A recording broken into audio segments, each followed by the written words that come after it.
여전히 숨쉬기도 어려운 이 시기에 무려 함께 예배드리시는 모든 성도님들을 주님의 이름으로 환영하고 축복합니다. 저희가 코로나 시기를 계속해서 보내고 있는데 코로나를 통과하면서 염려되는 것이 여러 가지가 있습니다.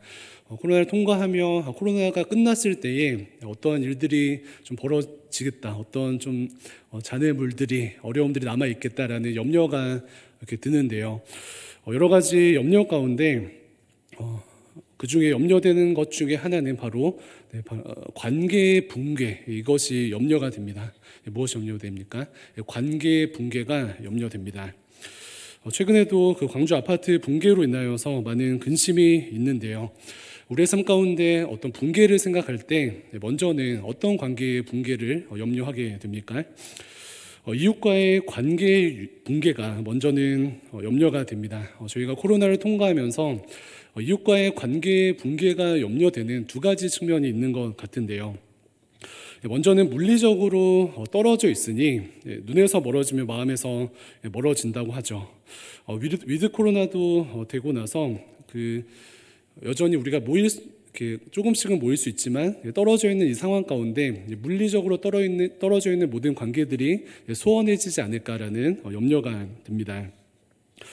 저도 위드 코로나 되고 나서야 대학 친구들 여러 명 만나는 모임을 2년 만에 했었는데 좀 어색하더라고요. 그래서 이제 자주 만나면 그 어색감이 좀 사라질 것 같은데 이처럼 물리적인 거리감이 우리 안에 있는 관계를 멀어지게 하는 것 같습니다. 더 나아가서는 물리적인 어떤 제약뿐만 아니라 정서적으로 모두가 힘든 이 시기를 보내고 있지 않습니까? 다들 힘드니까 이웃과의 관계적 붕괴가 이루어질 것 같아서 염려가 되는 것입니다. 특히 코로나를 통과하면서 주변을 보면은 안 힘든 사람들이 없는데 무엇보다 정서적으로 힘들지 않은 사람이 없는 것을 우리는 주변 사람들을 통해서 볼 수가 있습니다. 모두가 불안과 염려, 그리고 분노와 외로움 혹은 억울함, 이러한 정서적인 어려움이 있는 것 같습니다. 그래서 청년, 장년 할 것 없이 모두가 그렇습니다. 그래서 한편으로는 이러다가 코로나가 끝나면은 사람들끼리 정상적인 정석 가운데 소위 정상적인 관계가 유지될 수 있을까라는 그러한 염려가 들 정도로 정서적인 붕괴가 이루어지는 그러한 시기가 아닌가라는 염려가 듭니다. 그래서 첫 번째는 이와 같이 이웃과의 관계에 있어서의 붕괴가 염려가 되고요. 두 번째는 나 자신과의 관계의 붕괴입니다. 코로나 이전에는 우리 스스로를 생각할 때 그래도 나 자신을 신뢰하고 또 나 자신과 그럼에도 꽤 잘 지냈는데 코로나를 통과하면서 나 자신과의 관계가 무너지는 그러한 현상이 우리의 삶 가운데 있지 않은가라는 그러한 염려가 듭니다. 그래서 이 시기에 나 스스로 실망하는 그러한 정도가 아니라 가끔은 내가 누구인지 나 스스로도 가늠조차 안 되고 나의 감정과 상태가 예전에는 어떤 상황 가운데 예상이 됐었는데 이제는 나의 감정과 상태 또한 나 스스로도 예상하지 못하는 나 자신과의 관계의 붕괴가 이루어지는 그러한 시기가 아닌가라는 염려가 찾아옵니다. 마지막은 어떠한 관계적 붕괴가 염려될까요? 코로나를 통과하면서 하나님과의 관계적 붕괴가 염려가 됩니다. 하나님과 깊이 있게 연결되어서 자유롭게 그 은혜 가운데 생명을 누렸던 우리 모두가 코로나에 지쳐서 물리적으로 모이지도 못하고 또 말씀 묵상도 지쳐서 덜하고 기도도 더 해야 되는데 덜하고 예배도 소홀히 하고 무엇보다 중심에 하나님을 두기보다는 이 시기에 다른 것들로 나의 삶을 채우는 하나님과의 관계적 붕괴가 우리의 삶 가운데 이루어지고 있지 않는가라는 염려가 생겨납니다. 사랑하는 대광의 성도님들, 2022년 1월을 통과하고 있는 우리의 삶을 돌아보면 어떠십니까? 제가 말씀드린 이 세 가지의 염려 중에 무엇이 성도님들의 삶 가운데 염려를 이루고 있습니까? 세 가지 중에 무엇이 이미 붕괴되어져 있으십니까? 혹은 세 가지 중에 어떤 붕괴를 염려하며 이 시기를 보내고 계십니까? 아니면은 제가 말씀드린 이 세 가지뿐만 아니라 재정적 붕괴 혹은 관계적 붕괴, 건강의 붕괴 등등 이미 많은 우리의 삶의 영역들 가운데 붕괴들 가운데 어려워하시고 붕괴될 가운데 두려워하시는 그러한 삶을 살고 계십니까?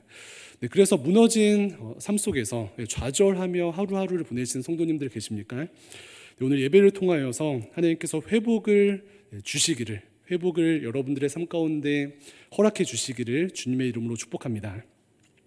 네, 그렇다면 회복의 출발은 무엇인가? 먼저는 이 두 가지를 기억하는 것이 필요한데요. 첫 번째로는 오늘 말씀을 보니까 하나님의 크신 사랑, 하나님의 크신 사랑을 기억하는 것이 이 곤고한 시기에 또 많은 것이 붕괴되어져 있는 우리의 삶 가운데 회복을 이루는 출발이 되는 것입니다.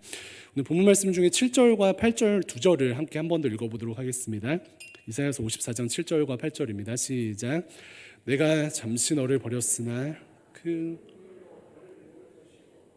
내가 넘치는 영원한 자비로 내 구속자 여호와께서 말씀하시니라. 아멘. 네, 이스라엘 백성들의 죄로 인하여서 하나님의 어떤 진노와 징계가 이스라엘 백성들의 삶 가운데 임하게 되었지만 하나님의 긍휼과 또 하나님의 사랑은 크고 영원하시다라는 하나님의 약속의 말씀입니다. 그래서 말씀을 다시 한번 7, 8절 띄워주시면요, 이 본문을 읽으실 때에 7절에 잠시 그리고 8절에 잠시라는 이 단어가 있는데, 잠시라는 단어는 아주 짧게 그리고 큰 영어나 이것은 길게 읽으면서 은혜를 누리는 것이 우리에게 힘이 되는 줄로 믿습니다. 제가 다시 한번 읽어드리면요, 내가 잠시 너를 버렸으나 큰 긍휼로 너를 모을 것이요. 래퍼 같죠? 네, 내가 넘치는 진노로 내 얼굴을 내게서 잠시 가렸으나 영원한 자비로 너를 긍휼히 여기리라. 이렇게 읽는 것입니다. 네, 왜 그렇습니까? 하나님의 그 짧은 징계와 또 하나님의 짧은 진노와 대비하여서 하나님의 긍휼하심과 또 하나님의 사랑은 우리가 가늠할 수 없을 정도로 크고 영원하시기 때문입니다. 그래서 하나님의 진노와 징계는 잠깐이지만 하나님의 긍휼과 사랑은 크고 영원하다. 이것을 붙드는 것이 회복을 기대하고 회복 가운데 살아가는 성도의 능력이 되는 줄로 믿습니다. 네, 그 사춘기 자녀들을 생각할 때 어떠십니까? 자녀들을 혼내는 것이 우리의 원래의 마음이고 사랑하는 것이 잠깐의 일시적인 마음이십니까? 아니면 반대로 사랑하는 것이 원래의 마음이시고 혼내는 것이 잠깐의 일시적인 마음이십니까? 네, 후자이시죠. 네, 전자이십니까? 네, 후자이시죠.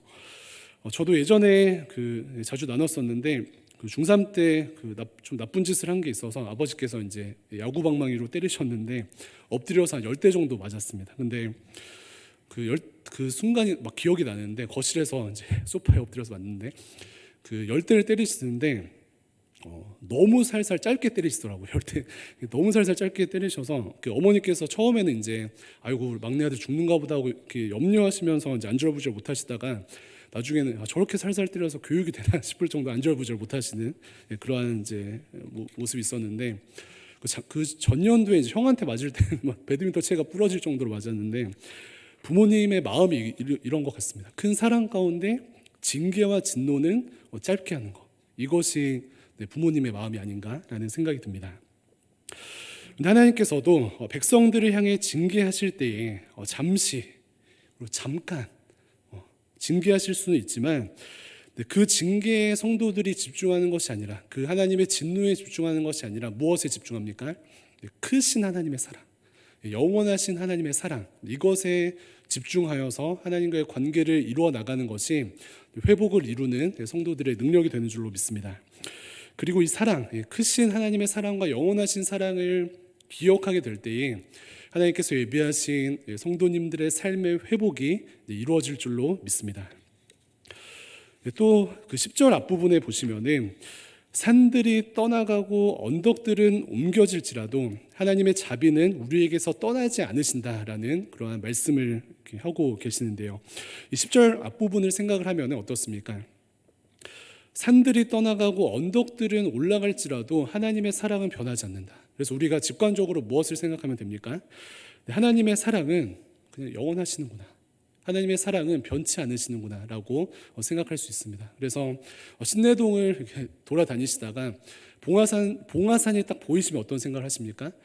이 산이 없어질 때까지는 하나님의 사랑도 같이 있는구나, 이렇게 생각하시면 되는 것입니다.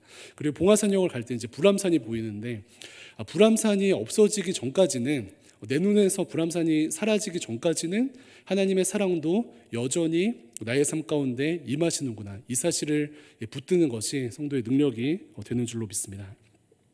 그래서 하나님의 크신 사랑, 영원하신 사랑을 붙들고 그 사랑 안에 거함으로 이 곤고한 시기 가운데 하나님께서 허락하시는 회복의 은혜를 누리시는 모든 성도님들 되시기를 주님의 이름으로 축복드립니다. 그리고 한 걸음 더 나아가서 이 하나님의 크신 사랑과 더불어 성도가 기억할 것은 무엇입니까? 바로 예수 그리스도의 완전하신 중보, 예수 그리스도의 완전하신 십자가의 은혜를 기억하는 것이 회복의 출발이 될 것입니다. 삶의 여러 가지 붕괴가 두려운 우리의 삶 속에서 우리의 능력은 무엇입니까? 역설적이게도 이미 십자가 위에서 스스로 붕괴되셔서 붕괴된 모든 것을 역으로 세우시는 예수 그리스도, 그 예수님을 기억하고 그 예수님을 붙드는 것이 성도의 능력이 되는 줄로 믿습니다. 붕괴되셔서 인간 세상에 붕괴된 모든 것을 세우시는 그 예수님을 기억하고 그 예수님을 붙드는 삶을 살아감으로 하나님께서 예비하신 회복을 누리시는 모든 성도님들 되시기를 주님의 이름으로 축복합니다. 오늘 본문 말씀 54장을 함께 읽었는데요, 우리가 잘 아는 53장 말씀이 54장 앞부분에 있습니다. 예수 그리스도의 십자가 사건에 대한 예언의 말씀인데요, 이 5절 말씀을 함께 한 목소리를 읽어보도록 하겠습니다. 시작. 그가 찔림은 우리의 허물 때문이요 그가 상함은 우리의 죄악 때문이라. 그가 징계를 받음으로 우리가 평화를 누리고 그가 채찍에 맞음으로 우리는 나음을 받았도다. 아멘. 예수님의 이 십자가 대속을 이야기할 때 저는 자주 말씀드리는 것처럼 무려 예수님께서 채찍을 맞으셨기 때문에 우리는 당당히 평화를 누립니다. 무려 예수님께서 우리를 위해서 상하셨기 때문에 우리는 당당히 나음을 얻게 되는 줄로 믿습니다. 저는 좀 뒤끝이 있어서 누구와 이제 혹시 다투면은 청년들 말로 막 엄벙덤벙 넘어가는 것이 싫습니다. 그 다툼이 일어난 본질에 대해서 막 직면하고 사과할 것은 사과하고 보상할 것은 제대로 보상하고 마음과 마음이 연결되어야 속이 풀리는 그러한 성향인데요, 은혜가 없고 참 까칠하죠. 그런데 우리 인간의 삶에 붕괴된 모든 것이 왜 회복될 수 있는가, 그 근거를 생각할 때 예수님을 붙들 때 이 모든 붕괴된 것이 회복될 수 있는 그 이유가 무엇입니까? 방금 말씀드린 것처럼 무려 하나님이신 예수님께서 맞으시고 무려 하나님이신 예수님께서 우리를 위해서 상하셨기 때문에 인간적인 측면에서도 명분이 충분한 것입니다. 예수님께서 맞으시고 상하셨기 때문에 무너진 우리의 모든 것들이 회복되고 회복이 가능할 수밖에 없다라는 하나님의 말씀입니다. 그래서 우리는 이 하나님의 큰 사랑 안에 거하고 크신 예수 그리스도의 은혜 안에 거할 때에, 십자가를 기억하고 이 십자가의 은혜 안에 거할 때에 회복이 가능하구나, 회복이 가능하구나, 이러한 확신 가운데 승리하게 될 줄로 믿습니다. 그래서 오늘 예배를 통하여서 무엇을 고백합니까? 하나님의 사랑은 우리가 생각하는 것보다 크고 영원하시지, 그리고 예수 그리스도의 십자가의 은혜는 내가 생각하는 것보다 크고 무한하시지. 그 은혜를 붙들 때에 무너진 나의 삶, 붕괴된 나의 삶 회복될 수 있겠구나, 회복되겠구나, 이 믿음을 붙드는 것이 여기 계신 모든 성도님들의 능력이 되는 줄로 믿습니다. 그래서 이 하나님의 사랑과 또 예수 그리스도의 크신 은혜 아래 성도된 우리가 이 믿음을 가지고 실제적으로 행하는 것은 무엇이 되어야 하겠습니까? 오늘 말씀을 보니까 바로 남편 되신 하나님께 돌아가는 것입니다. 무엇입니까? 남편 되신 하나님께 돌아가는 것. 이것이 하나님의 사랑과 십자가의 은혜를 붙드는 성도들의 마땅한 삶의 태도인 줄로 믿습니다. 하나님의 큰 사랑을 의지하여서 십자가의 큰 은혜를 의지하여서 우리 남편 대신 하나님께 실제적으로 돌아가게 될 때에 일어난 붕괴들은 실제로 회복될 것이고요. 남편 대신 하나님께 실제로 돌아갈 때에 일어날 수도 있는 삶의 여러 가지 붕괴들은 실제로 예방될 줄로 믿습니다. 출발은 무엇입니까? 남편 대신 하나님께 돌아가는 것입니다. 다른 것이 거창한 것이 필요 없고요. 남편 대신 하나님께 돌아가는 것이 은혜의 출발이 될 것입니다. 그래서 예전에 이러한 우스갯소리를 들은 적이 있습니다. 어떤 청년이 목사님, 교회는 참 이상합니다. 소위 이제 세상적으로 대단하게 한 것 없이 자리에 앉아만 있어도 어른들이 엄청 칭찬해 주시는데요. 이런 이야기를 하는 거예요. 네, 세상에서는 엄청난 업적을 이루고 소위 세상에서 인정할 만한 실적을 내야 칭찬해 줄까 말까인데, 교회에서는 엉덩이 붙이고 자리에만 앉아만 있어도 와, 저 청년 대단하다 이렇게 칭찬을 해준다는 그러한 이야기입니다. 진짜 그런 것 같습니다. 최근에 이제 특세와 금요 기도회를 하는데 특세와 금요 기도회를 성실하게 참석한 두 청년이 있었습니다. 두 청년을 이제 보니까 몇 주 동안 그 청년들이 앞에 나와서 찬양 인도를 한 것도 아니고, 혹은 중보 기도회를 하는데 맨 앞자리에서 막 손들고 기도합시다 이러면서 어떤 분위기를 만든 것도 아니고 저 끝에 앉아가지고 그냥 있다 갔거든요. 그런데 제가 그 두 청년을 2주 동안 엄청 칭찬하고 있더라고요. 왜 그렇습니까? 존재만으로 귀하기 때문이겠죠. 그런데 교회라는 곳이 이런 것 같습니다. 어려운 곳이 아니고 존재만으로, 자리에 있는 것만으로도 칭찬받고 격려받는 그러한 곳인 것 같습니다. 그런데 이것이 하나님의 마음이라고 생각합니다. 무엇인가 대단한 것을 하지 않아도 하나님께 돌아가기만 해도 회복을 주십니다. 믿으십니까? 네. 우리가 거창한 것을 하지 않아도 우리가 원래 있던 하나님 앞에, 우리가 원래 있던 하나님 곁에 돌아가기만 해도 그 사실만으로도 하나님께서 우리를 칭찬해 주시고 우리의 삶 가운데 회복의 은혜를 주실 줄로 믿습니다. 네, 성경에 돌아온 탕자는 어떻습니까? 탕자의 이 스토리를 보면은 제가 굉장히 이 말씀을 볼 때마다 은혜를 받는데, 탕자가 돌아올 때에 본인의 잔치가 일어날 것을 대비해서 송아지를 몇 마리 끌고 왔습니까? 그러지 않죠. 혹은 반성문을 가죽에다가 몇 장씩 써가지고 제 반성문입니다 하고 이고 왔습니다. 그러지 않죠. 혹은 아버지께 돌아올 때 절을 몇백 미터 앞에서부터 절을 한 번씩 하면서 그 정성을 다하여서 아버지께 돌아왔습니까? 그렇지 않죠. 무엇을 했습니까? 그냥 있는 모습 그대로 제자리로 돌아온 것뿐입니다. 그럴 때 은혜가 주어지고 회복이 임하고 어떤 말할 수 없는 사랑의 역사가 일어나게 된 것입니다.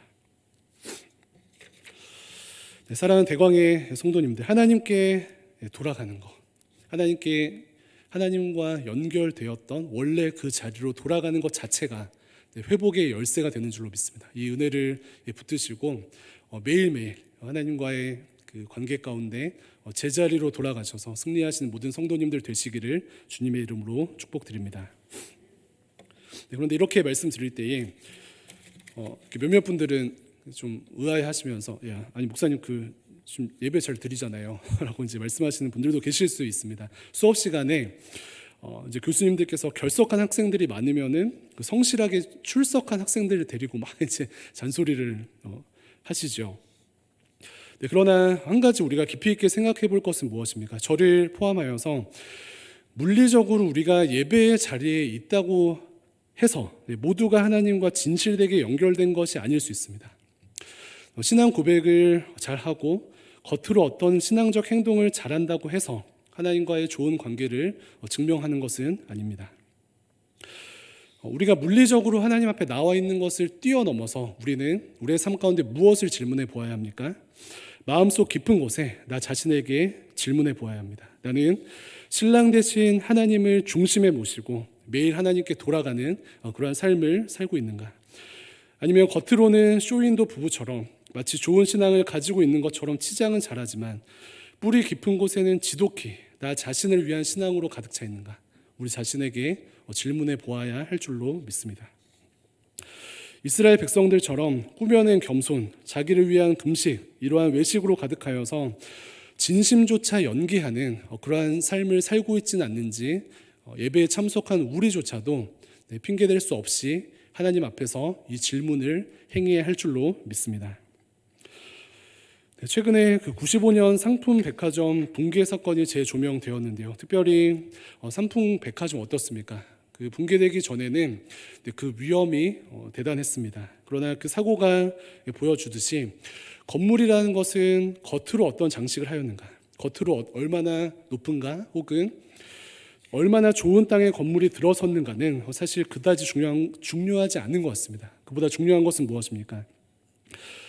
어떠한 외적인 모습보다 더 중요한 것은 얼마나 하나님 앞에서 불법을 행하지 않고 얼마나 예수 그리스도로 인한 내면의 견고함이 있는가, 이것이 더 중요하다라는 그런 사실을 보여줍니다. 54장 말씀은, 이사야서 54장 말씀은 하나님과 이스라엘 백성들의 관계 회복을 보여줍니다. 남편 대신 하나님께 돌아가서 하나님과의 관계가 회복되면, 즉 하나님을 중심에 모시고 온전한 삶을 제대로 살아가게 되면은 내면의 견고함 가운데 붕괴된 모든 것들이 회복되고 붕괴될 것들이 예방되어서 든든하게 되어지는 은혜의 역사가 이루어지게 될 것이다.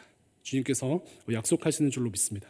그래서 이 약속의 말씀을 붙들고 하나님 앞에서 우리 중심을 돌아보고 예수 그리스도의 은혜를 통하여, 하나님의 사랑을 통하여 내면을 든든하게 하셔서 승리하시는 모든 성도님들 되시기를 주님의 이름으로 축복합니다. 특별히 하나님과 연합된 삶은요, 그 회복 가운데 그 생명이 흘러 넘치게 하신다라는 약속을 하십니다. 54장 1절 말씀인데 1절 말씀도 함께 읽어보도록 하겠습니다. 시작. 잉태하지 못하며 출산하지 못한 너는 노래할지어다. 이는 홀로 된 여인의 자식이 남편 있는 자의 자식보다 많음이라. 아멘. 남편 대신 하나님께 돌아간 자들, 또 하나님과 깊이 있게 연결된 자들에게는 하나님께서 회복 가운데 구체적으로 생명을 주신다라는 약속의 말씀입니다. 사랑하는 성도님들, 하나님과 깊이 있게 연결되셨습니까? 남편 대신 하나님께 중심을 들여 돌아가셨습니까? 하나님께서 여러분들의 삶 가운데 생명 주실 줄로 믿습니다. 그런데 이 생명의 특징을 보니까요, 방금 읽은 그 1절 말씀처럼 생명의 특징은 상황은 막막한데 놀랍게도 임하는 그 특징을 가지고 있습니다. 상황은 막막한데 놀랍게 임하는 특징입니다. 잉태하지 못하며 홀로 된 여인이 많은 자식을 얻는다. 무엇입니까? 홀로 된 여인이 어떻게 많은 자식을 얻습니까? 홀로 된 여인이 많은 자식을 얻는다는 것은 상황은 막막한데, 상황은 제로인데 생명이 임한다라는 약속의 말씀입니다. 아브라함도 상황은 막막한데 100세에 이삭을 낳았습니다. 상황은 막막한데 생명이 임했습니다. 베드로도 밤새 물고기가 잡히지 않았지만 그물이 찢어질 정도로 물고기를 잡았습니다. 상황은 막막한데 생명이 임하였습니다. 오병이어 사건 어떻습니까? 상황은 막막한데 생명이 임하여서 모두가 배부른 은혜의 역사를 누리게 되었습니다. 혹여나 지금 막막한 상황 가운데 계십니까? 남편 대신 하나님과 깊이 있게 연결되셔서 하나님께서 주시는 생명을 누리시는 모든 성도님들 되시기를 축복합니다. 사업과 건강과 관계와 신앙과 모든 면에서 막막하십니까? 생명이 없으십니까? 다른 것이 아닌 남편 대신 하나님께 돌아가셔서 남편 대신 하나님과 연결되셔서 주님 예비하신 생명을 누리시기를 주님의 이름으로 축복합니다. 하나님께서 막막한 우리의 삶을 뛰어넘어서 우리가 알 수 없는 하나님의 방법으로 역사하실 줄로 믿습니다. 그래서 이러한 삶의 구도를 사랑하는 것인데요, 무엇이냐면 내 상황적인 희망 제로입니다. 내 상황적인 희망 제로, 그런데 하나님의 생명 주심으로 완성, 이 두 가지가 만나는 것입니다. 그런데 우리가 가장 경계해야 될 것은 무엇입니까? 내 상황에서 희망 제로가 아니고 내 상황에서 희망 무엇, 인간적인 희망 무엇, 나의 능력 무엇, 상황 무엇, 이것과 하나님의 생명 되심이 연결될 때 역사가 일어나지 않고요, 오히려 막 꼬이는 것 같아요. 그런데 인간적인 희망 제로, 제로된 우리의 삶이 생명 되신 하나님과 연결될 때 은혜 역사, 생명의 역사가 일어나는 줄로 믿습니다. 네, 앞서 말씀드린 오병이어 사건에서 두 인물이 대비됩니다. 오병이어를 물고기 보리떡 5개와 물고기 2마리를 예수님께 드리고 두 손 든 아이와 오병이어 앞에서 계산하는 빌립, 이 두 인물이 대비됩니다. 오병이어를 드리고 두 손 든 아이를 통하여서 하나님께서 5,000명을 먹이시는 역사를 이루시고요.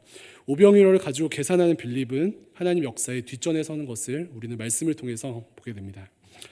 그래서 오늘 본문처럼 홀로 있지만 소망이 없지만 하나님 때문에 생명을 경험하는 저와 여러분들 되시기를 주님의 이름으로 축복합니다.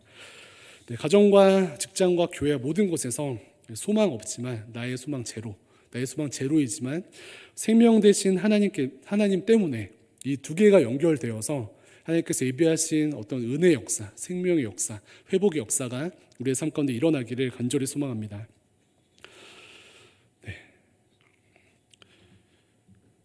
말씀 맺도록 하겠습니다. 우리의 삶에 여러 가지 붕괴들이 있습니다. 여전히 매일매일 붕괴를 경험하고요. 또 주기적으로 붕괴를 경험합니다. 여러 가지 삶의 붕괴가 우리를 참 힘들게 하지만요. 저는 항상 이제 모든 일에는 양면이 있다라고 이제 믿는 삶의 태도를 가지려고 하는데, 붕괴의 긍정적인 측면은 무엇입니까? 붕괴는 좋은 것도 붕괴되지만 우리의 삶에 비뚤어지고 잘못된 것도 붕괴된다는 어떤 긍정적인 측면도 있는 것 같습니다. 그래서 좋은 것들도 붕괴되지만 우리 안에 다시 세워져야 하는 그 어떤 것 또한 붕괴되는 그러한 은혜가 있기 때문에 우리의 삶의 붕괴를 영접하고요, 우리의 삶에 있는 붕괴들을 환영하고 이 붕괴를 가지고 하나님 앞에 나아가는 것이 우리의 능력이 되는 줄로 믿습니다. 삶에 많은 것들이 무너져 계십니까? 절망이 아닌 내 삶에 사실 나도 모르게 잘못 설계되어져 있던 여러 가지 것들을 하나님께서 다시 세우고자 무너뜨리시는 그 은혜의 시간임을 믿음으로 고백하시고 그 하나님을 기대하시는 모든 성도님들 되시기를 축복합니다. 무엇보다 그 출발 무엇입니까? 크신 하나님의 사랑 안에, 그리고 무한하신 예수 그리스도의 십자가의 은혜 아래 거하면서 하나님께 돌아가는 것입니다. 남편 되신 하나님께 돌아가서 마음으로, 중심으로 하나님께 돌아가서 그 하나님과 깊이 있게 연결되게 되면은 하나님께서 우리의 삶 가운데 예비하신, 우리의 모든 붕괴된 삶 가운데 예비하신 생명으로 인한 회복의 역사가 성도님들의 모든 삶 가운데 남김없이 일어날 줄로 믿습니다. 이러한 은혜를 누리시는 모든 성도님들 되시기를 주님의 이름으로 축복합니다. 이렇게 기도하겠습니다.